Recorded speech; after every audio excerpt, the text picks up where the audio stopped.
ಈಗಾಗಲೇ ರೇಣುಕಾಸ್ವಾಮಿ ಕೊಲೆ ಕೇಸ್ಗೆ ಸಂಬಂಧಪಟ್ಟಂತೆ ತನಿಖಾಧಿಕಾರಿಗಳ ತಂಡ ಚಾರ್ಜ್ ಶೀಟ್ ಅನ್ನು ಕೋರ್ಟ್ಗೆ ಸಲ್ಲಿಕೆ ಮಾಡಿದ್ದಾರೆ.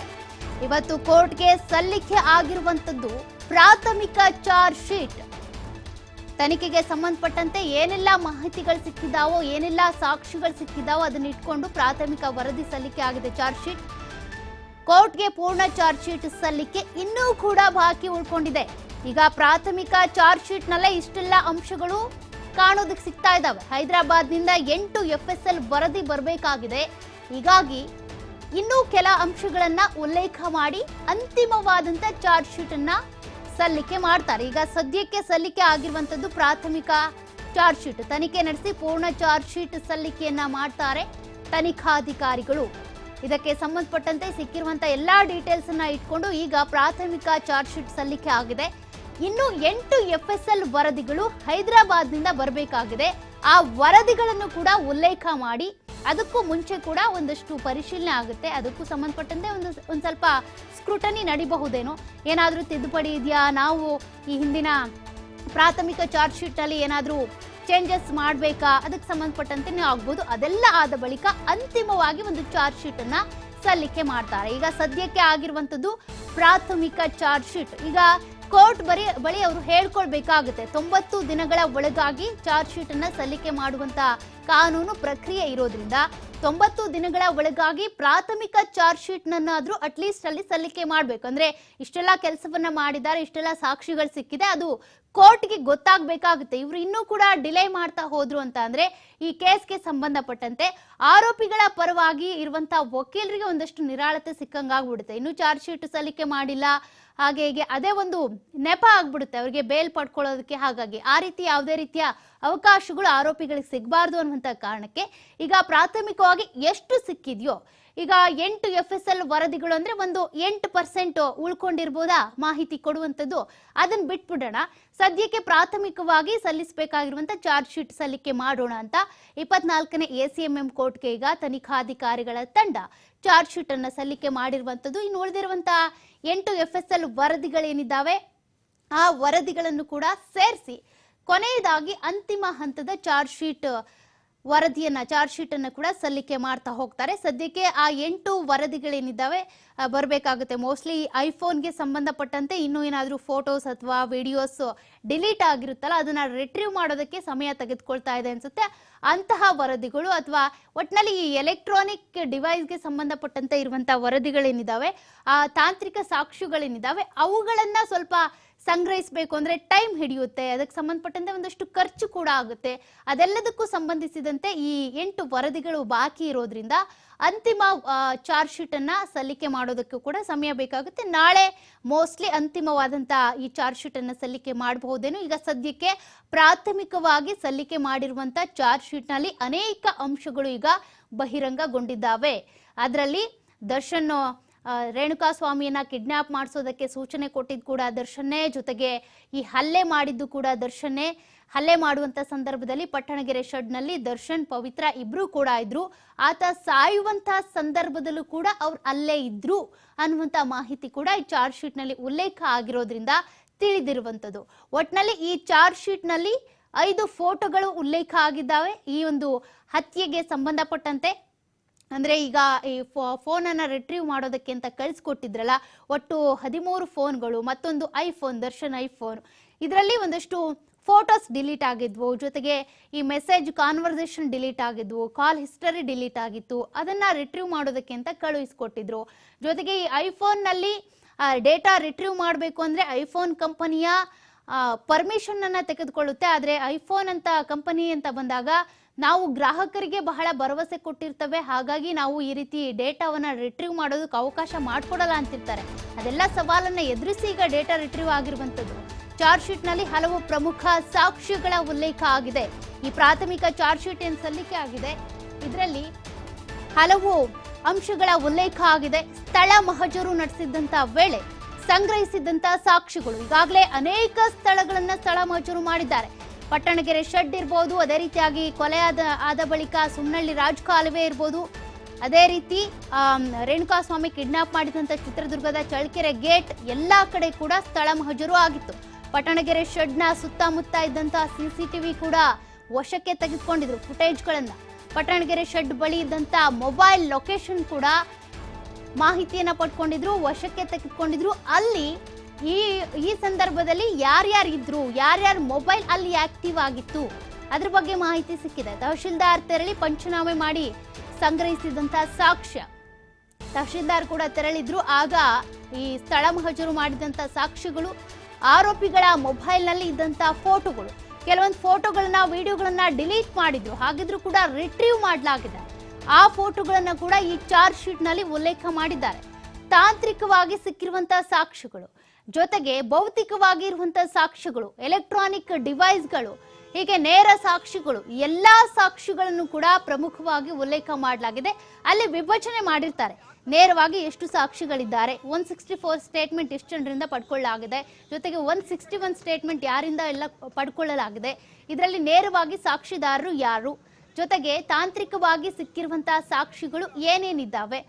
ಇನ್ನು ಈ ಎಲೆಕ್ಟ್ರಾನಿಕ್ ಡಿವೈಸ್ ಅಂತ ಬಂದಾಗ ಮೆಗರ್ ಡಿವೈಸ್ ಅನ್ನ ಬಳಸ್ಕೊಂಡಿದ್ರು, ಆ ಡಿವೈಸ್ ಅನ್ನ ವಶಕ್ಕೆ ತೆಗೆದುಕೊಂಡಿದ್ದಾರೆ. ಆ ಡಿವೈಸ್ ಅನ್ನ ಖರೀದಿ ಮಾಡೋದಕ್ಕೆ ದುಡ್ಡನ್ನ ಕೊಟ್ಟಿದ್ಯಾರು, ಆನ್ಲೈನ್ ಅಲ್ಲಿ ತರಿಸ್ಕೊಂಡ್ರು ಅಂತ ಹೇಳಲಾಗ್ತಾ ಇದೆ, ಆರ್ಡರ್ ಮಾಡಿದ್ಯಾರು. ಈ ಒಂದು ಮೆಗರ್ ಡಿವೈಸ್ ಅಂತ ಬಂದಾಗ ಇದರಲ್ಲಿ ಧನ್ರಾಜ್ ಹೆಸರೇ ಜಾಸ್ತಿ ಕೇಳಿ ಬಂದಿದ್ದು, ಅಂದ್ರೆ ಆತನೇ ಆರ್ಡರ್ ಮಾಡಿದ್ದು ಅಂತ. ಆತನಿಗೆ ಈ ಕೇಬಲ್ ಆಪರೇಟರ್ ಒಬ್ರು ಗೊತ್ತಿದ್ದ, ಅವರ ಮೂಲಕ ಇದು ಮಾಡ್ದ, ಹಾಗೆ ಹೇಗೆ ಅಂತ ಎಲ್ಲ ಹೇಳಲಾಗ್ತಾ ಇತ್ತು. ಅದಕ್ಕೆ ಸಂಬಂಧಪಟ್ಟಂತೆ ಡೀಟೇಲ್ಡ್ ಆಗಿ ನಾವು ಸ್ವಲ್ಪ ಏನ್ ಹೇಳ್ತಾ ಇದ್ವಲ್ಲ, ಅದೆಲ್ಲದಕ್ಕೂ ಸಂಬಂಧಿಸಿದಂತೆ ಡೀಟೇಲ್ಡ್ ಆಗಿ ಇಲ್ಲಿ ಪ್ರತ್ಯೇಕವಾಗಿ ಅವ್ರ ಬಗ್ಗೆ ಉಲ್ಲೇಖ ಮಾಡಿರ್ತಾರೆ. ಚಾರ್ಜ್ ಶೀಟ್ ಅಂತ ಬಂದಾಗ ಪ್ರತಿಯೊಬ್ಬ ಆರೋಪಿಯ ಬಗ್ಗೆನೂ ಕೂಡ ಡೀಟೇಲ್ ಆಗಿ ಕೊಟ್ಟಿರ್ತಾರೆ. ಆತ ಈ ಹಿಂದಿನ ಕೇಸ್ಗಳಲ್ಲಿ ಏನಾದ್ರೂ ಇದ್ನ, ಈ ಕೇಸ್ನಲ್ಲಿ ಅವನ ಪಾತ್ರ ಎಷ್ಟು, ಏನೇನ್ ಕೃತ್ಯವನ್ನ ಮಾಡಿದ್ದಾನೆ, ಅಂದ್ರೆ ಈಗ ಆರೋಪಿ A1 ಆರೋಪಿ ಪವಿತ್ರ ಅಂತ ಬಂದಾಗ ಆಕೆಯ ವಿರುದ್ಧ ಯಾವ್ಯಾವ ಸೆಕ್ಷನ್ಗಳ ಅಡಿಯಲ್ಲಿ ಕ್ರಮವನ್ನ ತೆಗೆದುಕೊಳ್ಳಲಾಗಿದೆ, ದರ್ಶನ್ ಅಂತ ಬಂದಾಗ ಯಾವ್ಯಾವ ಸೆಕ್ಷನ್ ನ ಹೇರಲಾಗಿದೆ, ಪವನ್ ಅಂತ ಬಂದಾಗ ಯಾವ ಸೆಕ್ಷನ್ಗಳಿದ್ದಾವೆ, ಆಮೇಲೆ ಈ ಒಂದು ಅಪರಾಧಿಕ ಒಳಸಂಚನ್ನ ನಡೆಸಿರೋರು ಯಾರು, ಸಾಕ್ಷ್ಯ ನಾಶಕ್ಕೆ ಪ್ರಯತ್ನ ಪಟ್ಟಿರೋರು ಯಾರು, ಈ ಕಾರನ್ನ ಬಳಸ್ಕೊಂಡಿದ್ರಲ್ಲ, ಅದಾದ ಬಳಿಕ ರಕ್ತದ ಕಲೆಯನ್ನ ವಾಶ್ ಮಾಡಿಸೋದಕ್ಕೆ ಅಂತೇಳಿ ಕಾರನ್ನ ತೆಗೆದುಕೊಂಡು ಹೋಗಿದ್ರು, ಇದರಲ್ಲಿ ಯಾರ್ಯಾರಿದ್ರು, ಜೊತೆಗೆ ಸಾಕ್ಷ್ಯ ನಾಶ ಮಾಡುವಂತ ಸಂದರ್ಭದಲ್ಲಿ ಇಲ್ಲಿ ಹಣದ ವಹಿವಾಟು ಕೂಡ ನಡೆದಿದೆ. 5 ಲಕ್ಷ ಹಣದ ಆಮಿಷವನ್ನ ತೋರಿಸಿ ಪ್ರದೋಷ್, ಈ ನಿಖಿಲ್ ಸೇರಿದಂತೆ ಅನೇಕರಿಗೆ 3 ಜನರಿಗೆ ಹಣವನ್ನ ಕೊಟ್ಟು, ನಿಖಿಲ್, ಕಾರ್ತಿಕ್, ಕೇಶವಮೂರ್ತಿ ಇವ್ರು 3 ಜನರಿಗೂ ಕೂಡ ಹಣವನ್ನ ಕೊಟ್ಟು ಶವ ಸಾಕ್ಷಿ ಅಂತ ಪ್ರದೋಷ್ ಡೀಲ್ ಮಾಡಿದ್ದ. ಹಾಗಾಗಿ ಪ್ರದೋಷ್ ವಿರುದ್ಧ ಯಾವ್ಯಾವ ಸೆಕ್ಷನ್ಗಳು ಜಾರಿ ಆಗ್ತವೆ. ಈಗ ಈ ಕೊಲೆ ಕೇಸ್ನಲ್ಲಿ 3 ಜನರು, ಕಾರ್ತಿಕ್, ಕೇಶವಮೂರ್ತಿ ಮತ್ತೆ ನಿಖಿಲ್ ಅಂತ ಬಂದಾಗ ಇವರು ಕೊಲೆಯಲ್ಲಿ ಭಾಗಿಯಾಗಿಲ್ಲ, ಕಿಡ್ನಾಪ್ ಮಾಡೋದಕ್ಕೆ ಅಥವಾ ಈ ಒಂದು ಮೃತದೇಹವನ್ನ ಎಸೆಯೋದಕ್ಕೆ ಹೋಗಿದ್ರು ಅನ್ನೋದು ಮಾತ್ರ ಕೂಡ ನಿನ್ನೆ ಗೊತ್ತಾಗಿರುವಂಥದ್ದು. ಹಾಗಾಗಿ ಯಾರ್ಯಾರ ಪಾತ್ರ ಏನೇನಿದೆ ಈ ಕೇಸ್ನಲ್ಲಿ, ಹೇಗೆ ವಿಭಜೀಕರಣ ಮಾಡಬಹುದು, ಅದೆಲ್ಲವನ್ನು ಕೂಡ ಡೀಟೇಲ್ಡ್ ಆಗಿ 3991 ಪುಟಗಳಲ್ಲಿ ಉಲ್ಲೇಖ ಮಾಡಲಾಗಿದೆ. ಆ ಉಲ್ಲೇಖ ಮಾಡಿರುವಂತಹ ಚಾರ್ಜ್ ಶೀಟ್ ಅನ್ನ ಈಗ ಪ್ರಾಥಮಿಕ ಚಾರ್ಜ್ ಶೀಟ್ ಅನ್ನ ಕೋರ್ಟ್ಗೆ ಸಲ್ಲಿಕೆ ಮಾಡಿದ್ದಾರೆ. ಇನ್ನೇನಿದ್ರು 8 FSL ವರದಿಗಳು ಬಂದ ಬಳಿಕ ಅಂತಿಮವಾಗಿ ಚಾರ್ಜ್ ಶೀಟ್ ಅನ್ನು ಕೂಡ ಸಲ್ಲಿಕೆ ಮಾಡ್ತಾರೆ. ಅದಕ್ಕೋಸ್ಕರ 8 FSL ವರದಿಗಳು ಬರಲಿ ಅಂತ ತನಿಖಾಧಿಕಾರಿಗಳು ಕಾಯ್ತಾ ಇದ್ದಾರೆ. ಜೊತೆಗೆ ಈಗ ಈ ಕೇಸ್ಗೆ ಸಂಬಂಧಪಟ್ಟಂತೆ ವೇಗವಾಗಿ ನ್ಯಾಯ ಸಿಗಬೇಕು, ಆರೋಪಿಗಳು ತಪ್ಪಿಸ್ಕೊಳ್ಬಾರ್ದು, ಅವರಿಗೆ ಬೇಲ್ಗೆ ಅಪ್ಲೈ ಮಾಡಿದ್ರು ಕೂಡ ಬೇಲ್ ಸಿಗಬಾರ್ದು ಅನ್ನುವಂಥ ಕಾರಣಕ್ಕೆ ವೇಗವಾಗಿ ತನಿಖೆ ಎಲ್ಲ ನಡೀಲಿ, ವಿಚಾರಣೆ ನಡೀಲಿ ಅನ್ನುವಂಥ ಕಾರಣಕ್ಕೆ ಈ ಒಂದು ಸ್ಪೆಷಲ್ ಆಗಿ ಕೋರ್ಟ್ ಅನ್ನ ರಚಿಸಿಕೊಡಿ ಅಂತ ಕೂಡ ಸರ್ಕಾರಕ್ಕೆ ಮನವಿಯನ್ನ ಮಾಡ್ಕೊಂಡಿದ್ದಾರೆ ತನಿಖಾಧಿಕಾರಿಗಳು. ಈ ಎಲ್ಲ ಡೆವಲಪ್ಮೆಂಟ್ಸ್ ನ ಮಧ್ಯೆ ಈ ಕೇಸ್ ಹೇಗೆ ಹೋಗುತ್ತೆ, ಇಲ್ಲಿವರೆಗೂ ಕೂಡ ಒಂದು ಕುತೂಹಲ, ಒಂದು ಪ್ರಶ್ನೆ ಇದ್ದೇ ಇತ್ತು. ಯಾವಾಗ ಚಾರ್ಜ್ ಶೀಟ್ ಸಲ್ಲಿಕೆ ಆಗುತ್ತೆ, ಒಂದು ಚಾರ್ಜ್ ಶೀಟ್ ಸಲ್ಲಿಕೆ ಮಾಡೋದಕ್ಕೆ ಇಷ್ಟೆಲ್ಲ ದಿನಗಳು ಬೇಕಾ ಅಂತ ಅನೇಕರು ಹೇಳ್ಕೊಳ್ತಾ ಇದ್ರು. ಆದ್ರೆ 17 ಜನ ಆರೋಪಿಗಳು ಅಂತ ಬಂದ್ರೆ 17 ಜನ ಆರೋಪಿಗಳ ಆ ಸಹಭಾಗಿತ್ವ, ಅವರ ಎಸಗಿರುವಂತಹ ಕೃತ್ಯ, ಸಾಕ್ಷ್ಯಗಳು ಎಲ್ಲವನ್ನೂ ವಿಭಜೀಕರಣ ಮಾಡಿಕೊಂಡು, ಆಮೇಲೆ FSL ವರದಿಗಳನ್ನ ಇಟ್ಕೊಂಡು ಕೂಲಂಕುಷವಾಗಿ ಸ್ಕ್ರೂಟನಿ ಮಾಡಿ ಆದ ಬಳಿಕ ಈ ಚಾರ್ಜ್ ಶೀಟ್ ಸಲ್ಲಿಕೆ ಮಾಡಬೇಕು ಅಂದ್ರೆ ಸಮಯ ತೆಗೆದುಕೊಂಡಿರೋದ್ರಲ್ಲಿ ತಪ್ಪೇನಿಲ್ಲ. ಯಾರಿಗೂ ಕೂಡ ತಪ್ಪು ಮಾಡದೇ ಇದ್ದವರಿಗೆ ಶಿಕ್ಷೆ ಆಗಬಾರ್ದು, ತಪ್ಪು ಮಾಡಿದವರಿಗೆ ಶಿಕ್ಷೆ ಆಗಲೇಬೇಕು. ಆ ನಿಟ್ಟಿನಲ್ಲಿ ಬಹಳ ಕೂಲಂಕುಷವಾಗಿ ತನಿಖೆ ನಡೆಸಿದ್ದಾರೆ ಪೊಲೀಸರು.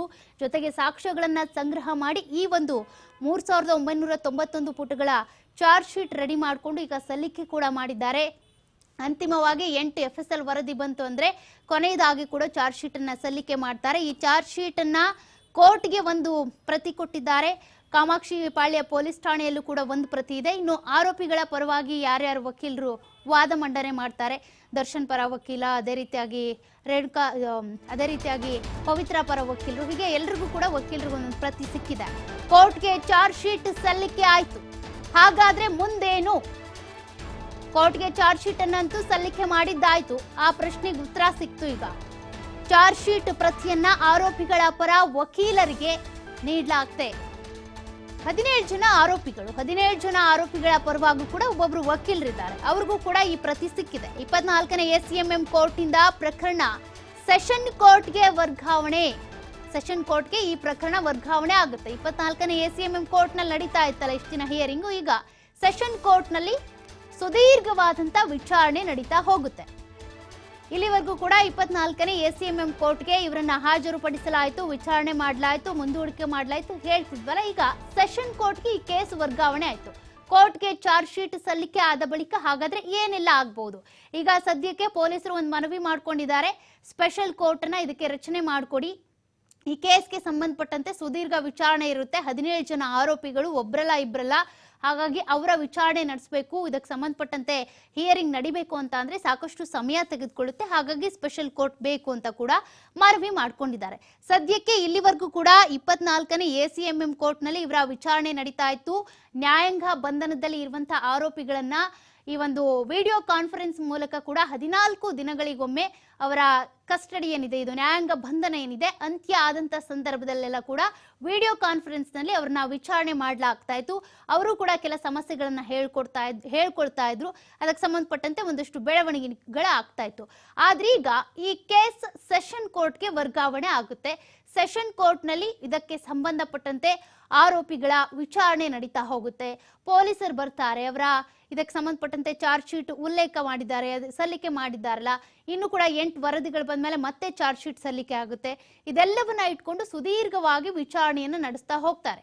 ರೇಣುಕಾ ಸ್ವಾಮಿ ಕೊಲೆ ಕೇಸ್ಗೆ ಸಂಬಂಧಪಟ್ಟಂತೆ ಇರುವಂತ ಆ ಸುದೀರ್ಘವಾದಂತ 3991 ಪುಟಗಳ ಚಾರ್ಜ್ ಶೀಟ್ ಅನ್ನ ನ್ಯಾಯಾಧೀಶರು ಓದ್ಕೊಳ್ತಾರೆ. ಜೊತೆಗೆ ವಕೀಲರೆಲ್ಲರೂ ಕೂಡ ಓದ್ಕೊಳ್ತಾರೆ.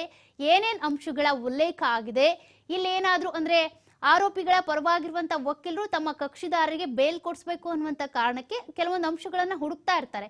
ಈ ಅಂಶ ಸರಿ ಇದೆಯೋ ಇಲ್ವೋ, ಇವ್ರೇನಾದ್ರೂ ಅಂದ್ರೆ ನಾವೇನಾದ್ರೂ ಇದರಲ್ಲಿ ಚೇಂಜಸ್ ಮಾಡಿ ಇದನ್ನೇ ಪಾಯಿಂಟ್ ಇಟ್ಕೊಂಡು ಪಾಯಿಂಟ್ ಔಟ್ ಮಾಡಿಕೊಂಡು ನಮ್ಮ ಕಕ್ಷಿದಾರರ ಪರವಾಗಿ ವಾದ ಮಾಡಬಹುದಾ, ಹೀಗೆ ಅವ್ರು ಹುಡುಕ್ತಾ ಇರ್ತಾರೆ. ಜೊತೆಗೆ ಈ ಆರೋಪಿಗಳಿಗೆ ಶಿಕ್ಷೆ ಕೊಡಿಸ್ಬೇಕು, ಶಿಕ್ಷೆ ಆಗ್ಬೇಕು ಅನ್ನುವಂತ ಕಾರಣಕ್ಕೆ ರೇಣುಕಾ ಸ್ವಾಮಿ ಪರವಾಗಿ ಕೂಡ SPP ವಕೀಲರೇನಿದ್ದಾರೆ ಅವರು ವಾದವನ್ನ ಮಂಡಿಸ್ತಾ ಹೋಗ್ತಾರೆ. ಸ್ವಾಮಿ ಈಗಾಗಲೇ ಪ್ರಬಲವಾದಂತ ಆ ಒಂದು ಚಾರ್ಜ್ ಶೀಟ್ ನಲ್ಲಿ ಉಲ್ಲೇಖ ಆಗಿರುವಂತಹ ಪ್ರತಿಯೊಂದು ಅಂಶವೂ ಕೂಡ ನಿಜ, ಜೊತೆಗೆ ಅದಕ್ಕೆ ಸಂಬಂಧಪಟ್ಟಂತೆ ಸಾಕ್ಷಿಗಳಿದ್ದಾವೆ ಅಂತ ವಾದ ಮಂಡಿಸ್ತಾ ಹೋಗ್ತಾರೆ. ಹೀಗಾಗಿ ಸುದೀರ್ಘವಾದಂತ ವಾದ ವಿವಾದಗಳು ಇನ್ಮೇಲೆ ಸೆಷನ್ ಕೋರ್ಟ್ ನಲ್ಲಿ ನಡೀತಾ ಹೋಗುತ್ತೆ.